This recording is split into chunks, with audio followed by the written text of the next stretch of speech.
بسم الله والحمد لله والصلاة والسلام على رسول الله وعلى آله وصحبه ومن تبعهم بإحسان إلى يوم الدين. اما بعد، اگر که ما بیاد ما حالت خودمون، حالت ما چگونه است، تکفیری که ما راسخ کردیم چگونه، آیا در اساس قرآن و سنت بود یا که نبود، و تکفیری که راسخ ما را کرده است در اساس قرآن و سنت هست یا که نیست.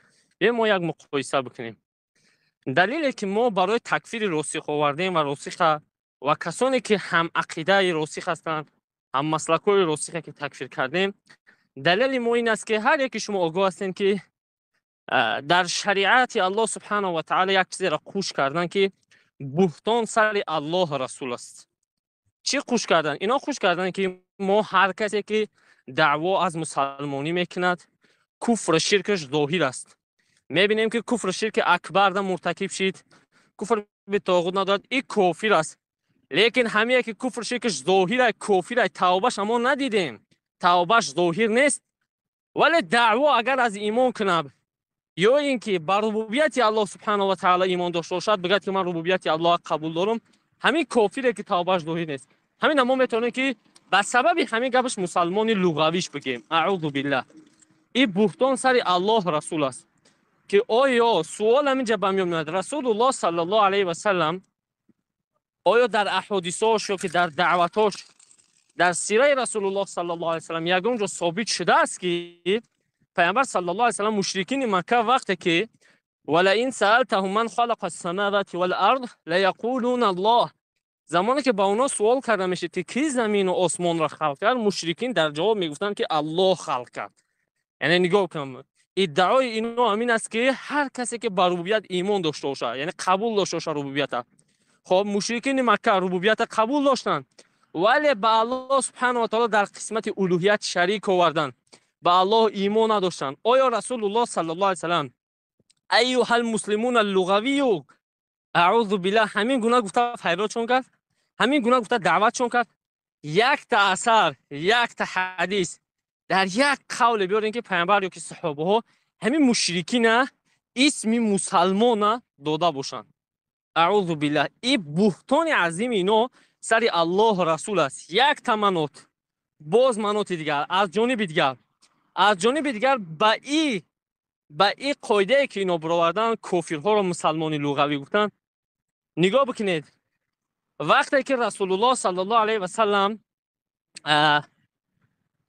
مال تقسیم داشتن، در حدیثی که در بخاری هم یا در سوره الله اعلم حجرات هم در زیر آیت 14 یا که 17 همش میارشه محدثین، وقتی که مال تقسیم داشتن، سعد وقتی که میگود من نگاه داشتم که رسول الله صلی الله علیه و سلم به یک مرد نداد، به بعضی ها داد، به یک نفر نداد. من از رسول الله صلی الله علیه و سلم اومدم میگفتمش که گفتم به الله قسم که این شخصی که تو نمیتیش چی است، چی مشکل است که این ایمان داره، این مؤمن است. گفت وقتی که میگم گفتم این مؤمن است، رسول الله صلی الله علیه و سلم برای ما که او مسلم یا که مسلمان است. بازم میگه که با دو طرف تیم که با همین خیل یعنی قانون نشدم با اومدن نظر رسول الله صلی الله علیه و سلم که آخه این مؤمن است. به خاطر چی؟ به خاطر که سعد میگفت که من میدونستم همین را قطعی همین ما بدم از ایمانی همین آگاه بدم، یعنی از ایمانی به الله داشتنش آگاه بدم، نه اینکه از کفر و شرکش، نه اینکه از کفر بدنش، بلکه از ایمانش میگفت من آگاه بدم. وقتی که دوم بار میگفت اومدن از رسول الله صلی الله علیه و سلم، بازم پیامبر صلی الله علیه و سلم همین جواب دادن. اینا از همین حدیث نگاه بکنید، مناط دیگه رو ببینید. از همین حدیث اینا دلیل میگیرن فرق بین اسلام و فرق بین مسلم و مؤمن میکنن. میگن در یک جای اگر که لفظ مسلم و مؤمن اومد، هر چون اومد معنای خاصی خود داره. مسلمش به کافر داده میشود، مؤمنش به یکتا پرست به ایمان داشته به الله داده میشود. اعوذ بالله. این یکمین این بزرگترین بهتان سر الله رسول است. این طعن سر صحابه است که صحابه که سعد گفت که نزد رسول الله اومد گفت که من قسم به الله که من از این مؤمن است و از ایمان من آگاهم، لیکن رسول الله صلی الله علیه و گفت این مسلم است. مسلم یعنی از جهت درجه بندی ایمان، ولی ایمان او قدر به اندازه ایمان ابوبکر و عمر رضی الله عنهما نشیده بود. یعنی اصل ایمان ای داشت، مسلمان بود، یک تا پرست بود. این خوب اسا باشه. از همین حدیث دلیل میگیرن که اگر در یک لفظ میگن لفظی در یک لفظ اگر مسلمان اومد مسلم اومد معنای هم مؤمن میتاد هم مسلم میتاد. اما اگر که در یک لفظ هم مؤمن هم مسلم بیاد میگن اینا جداگانه معنای خاصی چه داره. مسلم شما در کافر میگم میتیم ولی میگم مؤمن شده در یک تا پرست میتیم. اعوذ بالله. این بهتان بزرگ بینه. این بهتان بزرگ بینه که سر الله رسول سر این صحابه که نزد رسول الله صلی الله علیه و آله اومد گفت که من میدونم که این مؤمن است. بلکه پیامبر صلی الله علیه و آله گفت تو بگو مؤمن نه این مسلم است بگو مسلمش بگو. به خاطر چی؟ به خاطر که درجه ایمانی او قدر به درجه بلند نرفته بود. این دیگر مناط دیگری که ما اینا رو تکفیر میکنیم به همین سخنشون ضرری سخن اینا رو بینید به کجا میرود. در تکفیر عاذری چگونه که از سلف ثابت است هر کسی که از ابو حاتم الرازی و ابو زرعه الرازی که ثابت است هر کسی که کلام الله مخلوق میگه میگه کافر است و هر کسی که همین دیده و دونسته همین کافر گشته رو کافر نمیگه ایش هم کافر است. انا نگاه بکنید اینا باشن اومدن همین تکفیر عاذری جاهل نیست علم داره دیده و دونسته مشرک هم مسلمان میگه همین عاذری که مشرک کافری که به الله سبحانه و تعالی کافر شده همین میان عذر میتن اینا باشن به همین سخنی مسلمان لغوی گفتگیشون تکفیر عاذری از بین بردنیان. یعنی چه خیل اگر یک عاذری بگه که نه کسی کفر و شرک اکبر کنه دیده و دونسته بگه وای مسلمانه پس ایجا زیر سوال میاد که باید برای عاذری بپرسی بلکه تکفیرش از بین ببری.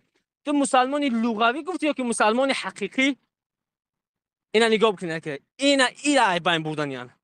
و دیگر منوط که زمانی که الله رسول در قرآن و در سنت لفظ مسلم استفاده بردن چگونه که الله سبحانه و تعالی میگه که لا شریک له و بذلک امرت و انا اول المسلمین که میگه که و پیامبر صلی الله علیه و بگیم ما یعنی الله سبحانه و تعالی شریک ندارد و به همین چیز من امر شدم و اولین مسلمان از بین شما من هستم و انا اول مسلمین بگو که اولین مسلمان من هستم. همین میگه بگو. در قرآن چندین جایها در لفظ مسلمان آمده است یا که در حدیث های پیامبر صلی الله علیه و انا که ادعای اینا همین خیلی به میان میاد که باید ما سر سخن گفته الله رسول شک داشته باشیم. یعنی به معنای چی؟ به معنای که زیر سوال بریم سخن الله رسول که آیا الله رسول در همینجا مسلمان لغوی گفتن یا که مسلمان حقیقی؟ اعوذ بالله. این طعن بزرگ ببینید این طعن بزرگ سر الله رسول شک سر سخن الله رسول این بسیار خطرناک است. قسم به الله ما تکفیری که یاره کردیم تکفیری که راسخ کردیم الحمدلله دلیل داریم ثابتش میکنیم و میگیم راسخه که و امثالای راسخه و کسانی که در عقیده راسخ هستند یک تا دلیل بیارین که همین مسلمانی لغوی در یک جا رسول الله صلی الله علیه و سلم در یک جا یک کافر یک مشرک یک انسان مسلمانی لغوی گفته شود دعوتش کوشه که در یک حدیث لفظ مسلمان لغوی به در حدیث ها رجل میاد لفظ رجل میاد یا که لفظ مؤمن میاد لفظ مسلم میاد کجای همین لفظ مسلم ایها المسلمون لغوی اومدگی باشه امینو بالله گفته باشه یا که مسلمانی که در لغت هستی یا که مسلمان لغوی هستی ایمان بیار به الله. برای همین که تکفیری که ما اینا را کردیم الحمدلله تکفیر ما در اساس منهج در اساس دلیل به خاطر الله سبحانه و تعالی تکفیر ما به خاطر دین الله به خاطر شأن الله سبحانه و تعالی دین الله را پایمال نکردن. لیکن تکفیری که بیا که نظر بکنیم اینها کردن تکفیری که راسخ کرد آیا تکفیری همین در اساس دلیل هست یا که نیست؟ البته دو رد که راسخ زده است در همین ردش بجز از تکفیر بجز از تهمت بجز از توهین به دلیل یگان گپ زیادتی ندارد. قسم به الله فقط تهمت میکند. فقط تکفیری که شیخ ابو محمد کرد درباره چی؟ درباره مسکو حادثه مسکو در مسکو چی شد؟ میگه که گفت که یعنی حزبی‌ها یا که دیگر کافرها رو که بیاین عدل کنیم. عدل کجای این کفر است؟ سوال به میون میاد. راسخ هم میگن که یک تا دلیل بیار که یک کافر را گفتن که یک کس که کافر را بگه که بیا عدل بکن. عدل به معنای چی؟ عدل که به بالای ما مثلا دشنام طعنه و توهین در حق ما نکنی عدل کنی از الله بترسین عدل به جا بیارین. همین کجای همین کفر است؟ آیا ما از کافر پناه طلبیدیم آیا ما کافی را گفتیم که بیا با هم صلح بکنیم؟ آیا شیخ ابو محمد کافی را گفته باشه که آیا گفته باشه که صلح پیش از توحید میستد بعد منوط کفر می شود؟ لیکن منهجی طالب علم معلوم است که منهجش چی است؟ توحید پیش از صلح میستد. اول توحید است، اول عقیده است، بعد از این صلح است. ای خبیث باشه همین گپ برده بچی تو از کافر چی میخوای؟ صلح میخوای. تو با کافر همکاری کردن میخوای. الله لعنت بکنه ای خبیث زندیق، ای بیناموس خبیث. نخو از پیش خودت همین قدر ببافی. در اون صورتی که 2 ساعت برای ایمینه توی زندیق برآمد همین شیخ ابو محمد تفصیلات داد، یعنی یک گپ 2 ساعت تفصیلات داد. ای معروف راسخ، ما که گفتیم عدل کنیم، عدل به معنای این نه که ما از اونا طلب داریم که بیان قطعی ما یک جا شوند، بیان دوستی کنن، بیان ما با او مولا کنیم، بلکه عدل به معنای که در بالای ما ظلم کردن. ظلم الله خورد بکنه آخه یک بار گوش بکن تا کبر نمیگذارد. تکفیر راسخ در اساس کبرش است، در اساس یعنی خواهشات نفسانیش است. تکفیر راسخ و کسانی که همراه راسخ هم مسلکای راسخ هستند در اساس بغضش، کینش که به شیخ ابو محمد داشت، در اساس همین تکفیرش. لیکن با این خبیث اکر در ضبط یکمش دست که من براءت ما شما اعلام ای زندیق تو کیاتی براءت از ما اعلام میکنی؟ در اصل براءت شرعی ما اعلام میکنیم، ما به خاطر الله براءت اعلام میکنیم. ما ترا میگن که تو کافر شدی، بعد این الله کفر نبیکم و بعد بیننا و بینکم العداوه والبغضاء ابدا حتى تؤمنوا بالله وحده. ما با زندیق کافر شدیم و با کسانی که هم فکر هم مسلکای هستند. بغض، عداوت و کینه و دشمنی ما در اساس قرآن و سنت، در اساس دلیل است. تو همون زمانی که به الله سبحانه و تعالی یگانه ایمان آوری، توبه نکنی، تو چی به خاطر چه از ما براءت میکنی؟ تو چه از ما تو براءت بغض داری، کینه داری؟ تو بگو که من بغض کینه من در اساس نفس من، در اساس دین الله نیست. خبیث دین اینا برو حق گپ زن. از الله نمیترسی زندیق. براءتی که تو کردی ای ما، براءتی که تو کردی ای شیخ ابو محمد، این براءت تماما براءت شرعی نیست. براءت تماما با ملت ابراهیم روز نمیاد. چرا که براءت تو چی است؟ نفس خودت است، خواهشات نفسانی خودت خبیث. لیکن الحمدلله ما میگیم که حق آشکار، حق واضح و قل جاء الحق و زهق الباطل ان الباطل کان زهوقا. که حق اومد، حق اومد و باطل تی نابود کرد، باطل تی گم کرد خبیث. و بغض تو، کینه تو آشکار شد. الحمدلله معلوم شد که تو کی هستی، تو چهره واقعی تو آشکار کردی. همین قدر عدل که نسبت تو کردیم خبیث. ما یک کانال کشودگی هستیم، برادران کانال کشودگی هستن، شناخت چهره واقعی معروف راسخ جهمی بدارین. به خاطر الله سبحانه و تعالی از اول گوش بکنین، از اول بخونین که اصل موضوع، اصل قضیه از کجا سر شد. آیا ما در اول راسخ تکفیر کردیم؟ آیا ما راسخ یگان گپی بلند گفتیم؟ نه، با عدل، با ادب، با احترام راسخ دعوت کردیم، راسخ رسوندیم. آیاتانه قول راجع، قول مرجوع. نه که این خبیث همه قول راجع ما رو نگرفت. یک بار کیبرش نگذاشت که بگه که ها قول راجع همین زندیق هم قولی سخنی که را، سخنی ابن جریر طبری را پیشه کرد که ما یک کافر مسلمان میگیم، که در اون صورتی که سخن ابن جریر طبری این معنا رو نمیتید، این معنا رو نمیتید که یک کافر ما مسلمانی لغوی بگیم. اعوذ بالله. تهمت هم سر علمای محققین، سر مفسرین کرد خبیث زندیق. لیکن خب بیا بگذاریم کجای همه ردی که ما راسخ زدیم و که برای راسخ خوندیم، کجای همه راسخ سختگیری بده که دیگر بود، بلکه با آداب، با احترام کردیم همین کار. لیکن این زندیق باشه همین کیبرش نگذاشت که نه ده نجس در همین ضبط آخرش میگه که ما اگر هم سخنی که گفتیم در لفظ گفتیم مسلمانان کفر بی طاغوت نداره، سخن ما میگه خطا بود.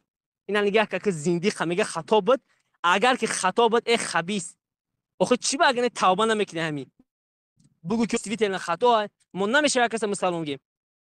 آخه با اومده خوش کردیسی، با اومده ای خود در دین الله سبحانه و تعالی یک چیز جوری کردیستی که یک مسیح کسی کفر بی طاغوت ندارد نماز بخواند، ما را مسلمانی لغویش میگیم. الله لعنتتون کنه شما را نفس پرستا، شما را تکبرای خبیث. ان شاء الله که الله سبحانه و تعالی در این دنیا شما را شرمنده سار میکنه، الله خورتون میکنه و در قیامت هم ان شاء الله که شما اگر توبه نکرده بمیره، به همین عقیده خبیثانتون بمیره، خالدن مخلدن فی نار هستین. زندیق با درم ضبطش میگه که میگه ما گفتن تکفیر عین نمیکنه. انا میگم مدنی ما تکفیر عین میکنم، شاگردات تکفیر عین میکنم. خبیث قوم پرستی. چی با قومی خودت زندیقای کفر را تکفیر نمیکنی؟ چی با عبدالرحمن فاتح تکفیر نمیکنی؟ چی با خبیث محمد انصاری، مجیب الرحمن انصاری، اینا جهمی ها و عازری ها را تکفیر نمیکنی؟ خبیث. چی با قومی خودت تکفیر نمیکنی؟ کو با عین قومی خودت تکفیر کن. الله خورد بکنه. معلومه که قوم پرست هستی، معلومه که تکفیر عین نداری. این تکفیری که تو تکفیر عینی که تو میگوی ابو محمد کردی و شاگرداش کردی، این در اساس نفست بود، در اساس خواهشات نفسانیت بود. به خاطر که ما در اساس دلیل تکفیرت کردیم، خبیث که توبه بکنی. ما ترا گفتیم که و بعد بیننا و بینکم العداوه والبغضاء ابدا حتی تؤمنوا بالله وحده. بین ما و بین شما بغض عداوت تا زمانی که ایمان نیارین، توبه نکنی پیش الله. ما تکفیر به همین خاطر کردیم که تو توبه بکنی از همون سخن کفری، از همون سخن جاهلی احمقانه. نه اینکه مثل تو در اساس نفسمون تکفیر کوشیم، لیکن تو باشی در اساس نفس تکفیر کردی. تو باشی در اساس نفس تکفیر کردی خبیث. الله خورد بکند. الله سبحانه و تعالی در حق دعا میکنه که الله متعال اگر لایق هدایت باشه هدایت کنه، اگر لایق هدایت نباشه الله سبحانه و تعالی خور و ذلیلت بکنه. الله متعال در همین دنیا همه قدر خوری تنشون بده که همه قدر ضربه که به دین الله زده استی، همه قدر حق سنگ زده استی، الله سبحانه و تعالی خورد بکنه. لیکن ما میگیم که این سنگزنی شما هیچ است. این سنگزنی شما به حق ان شاء الله که مثل هم چگونه که برادر بیان کردن، مثل هم درختی که شما با سنگ میزنید هیچ بام میوه شب روردن میگیره. الحمدلله این حق، این دعوت ما، الحمدلله این دعوت شیخ ابو محمد ان شاء الله که این تخم کوریده شد و ان شاء الله که این ریشه سبز پهن شد و این درخت برآمد. الحمدلله که شاخه‌اش سبزیده است، میوه داده است. الحمدلله هر یک موحد، هر یک شری الله برآمده است که اگر شیخ ابو محمد نباشه، دیگر طالبان نباشن، بعد شیخ ابو محمد نصرت دین الله میکنند. این حق الحمدلله که حق رسید. الحمدلله که به هر یک در فارس این حق رسید که ان شاء الله که این حق منتشر میشه. اگر شما خودتون قدر عذاب هم بتین، خوب است. اگر که مذهب جهمی را شما جهمی به صفون چیکار کرد؟ جهم ابن صفوان همه قدر زور داد. آیا منهج صحیح برآمد؟ آیا منهج جهم ابن صفوان علمای سلف چی گفتن؟ آیا علمای محققین آیا مذهب جهم ابن صفوان گفتن مذهب حقیقی بود، مذهب صحیح بود، همین قدر عذاب کشید؟ نه. جهم ابن صفوان چی مرد؟ یک خبیث زندیق کافر مرد. مذهبش مذهب اصلی کفری، مذهب باطل برآمد. تو فکر می‌کنی که مذهبی که تو پنگ کردی، این مذهب جدیدی که تو برآوردی مثل جهم ابن صفوان، تو می‌خوای که تو فکر می‌کنی که مذهبی تو با دامناک میمونه که باقی میموند؟ این مذهب شما در تاریخ باذن الله نوشته میشود. ان شاء الله که در تاریخ این مذهبی که شما برآوردین در دین الله از شکم میختون، سر الله و رسول طعنه زدین، سر الله و رسول تهمت زدین. این مذهبی که شما برآوردین این در تاریخ نوشته میشود و الحمدلله که صادقین یعنی امت،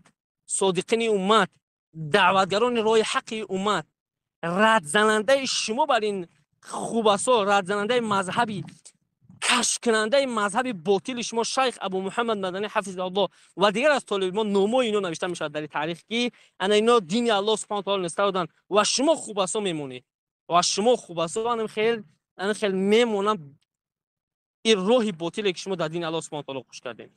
الله خورد بکنه تو بر این خبیثه. الله سبحانه و برادر تمیم که اینجا یک سخن گفت، برادر تمیم خراسانی گفت که مردم ما گفت یعنی همین سخن نرم دوست می‌دارن و اینا باشن که با نرمی صحبت میکنن، یعنی با نرمی توقع نمیشد. سخنی برادر کمتر بهترین سخن گفت، لیکن نرمی یعنی به معنای که ما وقتی که سخت شدید بالای اینو صحبت میکنیم، این خوباسا رو ما با نرمی هم صحبت کردیم. آخه بدرین یک بار ببینید همین راسخ خبیث ما 14 روز با نرمی قیش صحبت کردیم. دور ردی که من زدم شیخ ابو محمد تا همون سخنی خطرناک گفتن شد، تا همون جایی که تزکیه خبیث ابوالغریب نداده بود چقدر خوب قدش صحبت کردیم. این زندیق تکبر آخه این دین الله از محمد رسول الله والذین معه اشداء علی الكفار رحماء بینهم. با یا کافر شدن یا زندیق شدن، تکبر شدن، اینا حق نیستن، اینا را شدت چون ما میگیریم، شدت چون میگیم دین الله مثل اگر این خوباسا بکنیم اینا دعوت همه قصالی که همینو میکنن اینا سوال این هم قدر خوب با آرامی همین خیلی با خوبی کجاست در کجا ما یعنی عقیدهشون معلوم است که عقیده اهل سنت دارن اینا یک دلیل بیاره که در مسئله عذر المشرک تکفیر معین در مسئله مشرک عذر بالجهل درس کوشن یعنی بیان کردشان